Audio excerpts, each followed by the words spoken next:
Hi, and welcome back to the second hour of this Election Day edition of Focal Point on AFR Talk. This is Decision 2012.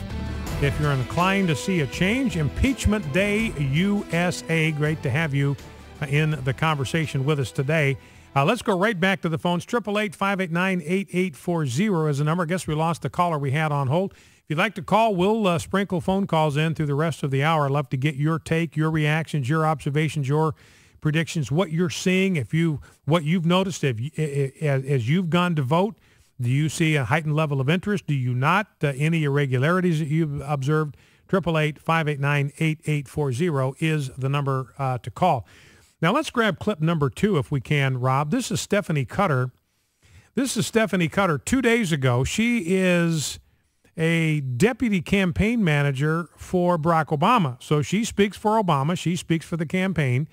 And remember, Kevin and I were talking in the last segment about the importance of Pennsylvania. This election is probably going to come down to Ohio and Pennsylvania, just like in 2000 it came down to Florida.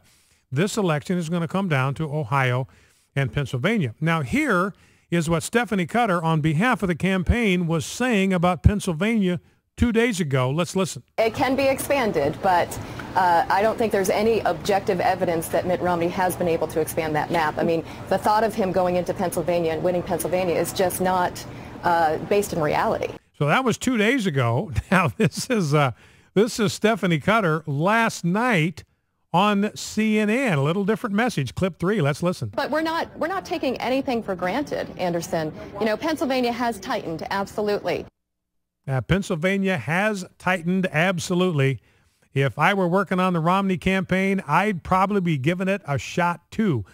So explaining, a lot of people are wondering, why is Romney spending so much money and time in Pennsylvania? Is this like a head fake? Is he trying to get Obama to throw? But you don't spend the kind of money and spend the kind of time or money that Romney's spending in Pennsylvania unless you believe you've actually got a shot. And Toby Harnden of the Daily Mail over in the UK, he's got a story this morning about the internal polling data from the Romney campaign.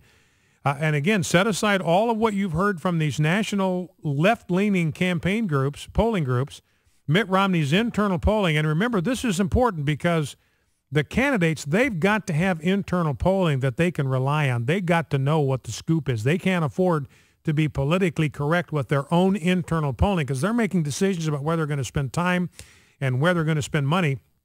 And Toby Harnden got a peek at the Romney internal polling.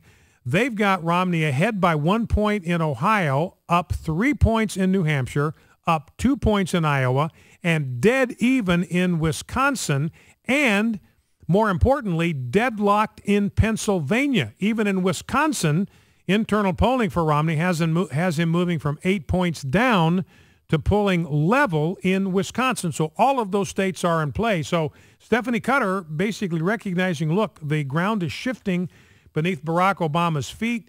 Pennsylvania has tightened. It's anybody's game. And if I was Romney, she says, I'd be spending money and time in Pennsylvania as well. That's why Governor Romney was there last night. That's the campaign event where Chris Christie stiffed him. 30,000 people showing up in the cold in Pennsylvania. I mean, the energy level right now, I believe, is with Romney and Ryan. Now, here is Andrea Mitchell, clip number 4. Andrea Mitchell also talking about the importance of the state of Pennsylvania. Let's listen. Why would you send Bill Clinton to Philadelphia if you weren't certain that the people in Philadelphia were going to turn out and you were going to have a Democratic victory? I mean, that's the issue. Now, they believe they can win this on the ground, that the African-American support that they have in the Philadelphia area will overwhelm them. What's interesting is I've talked to a couple Democrats who actually say secretly they expect to win Pennsylvania by a bigger margin than Minnesota. File that away. Let's see if they're right. Well, Pennsylvania, I mean, if Pennsylvania's in play, then this is obviously all over for the president. So that's Andrea Mitchell. If Pennsylvania is in play, it is all over for the president. That's Andrea Mitchell of NBC. If Pennsylvania is in play, it's all over for the president. Well, ladies and gentlemen, Pennsylvania is definitely, no question about it, in play. Well, let's go to the phones. Let's go to Jim, Grenada, Mississippi. Jim, you're on Focal Point with Brian Fisher. What's on your mind? Hey, Brian. How you doing? Good. Jim, how are you? I'm great. I love your show. Thank you very much. I appreciate hearing that. Thank you. This morning I was listening to Tim and Tony, and they were talking about certain Christians that might not vote for Romney because of his Mormonism, etc. And I would like for those people to consider the future of the Supreme Court justices that may be appointed in the next term, and that could be a very good reason to consider voting for Romney. Well, that's a great word, Jim, and I appreciate the call. Thank you for that reminder. And that is an issue that hasn't been addressed enough in this campaign. The next president is very likely to appoint 2 or 3 Supreme Court justices. You've got Justice Ruth Bader Ginsburg is in her upper 70s. I think you have 3 of them that are going to be 80 by the time the next presidential election is held. You're going to have some health issues. You're going to have some longevity issues. Some of them are just going to be ready to lay down the gavel and move to the next phase of life. And so this becomes critically important. When you talk about issues like Roe v. Wade, you talk about the judicial activism that we've seen on homosexual marriage, the homosexual agenda over the last number of years. This becomes absolutely critical, and there's no question that Governor Romney we have a far better chance of seeing originalist judges appointed under President Romney, no chance under President Obama. Let's go to Jana in Winslow, Arizona. Jana, thanks for calling. What's on your mind? Hi. I have a question for you. Yes, ma'am. Well, me and my husband is not saved in the sense that we would describe it. He wants to vote for Obama because he says that Obama is for the unions and for railroad retirement. And I want to vote for Romney based on biblical principles. So I want to know what is Romney's standpoints on railroad retirement. All right, Jana, well, listen, I appreciate the call, and I will give you an honest answer. I have absolutely no idea what Romney's position is on railroad retirement.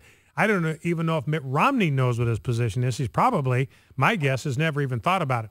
But here's what I will say. With the Romney-Ryan ticket, they are going to protect the retirement programs that are in place, the government retirement programs that are in place right now. They will protect them for current recipients and for anybody who's 55 or older. If somebody's 55 or older and they're on some kind of government plan that has to do with retirement, that's not going to be touched. It's going to be left alone. They're not going to tamper with it. They are going to protect it. Now, when it comes to unions, unless it's public sector unions, and that's kind of a separate issue because that's really between the worker and his union.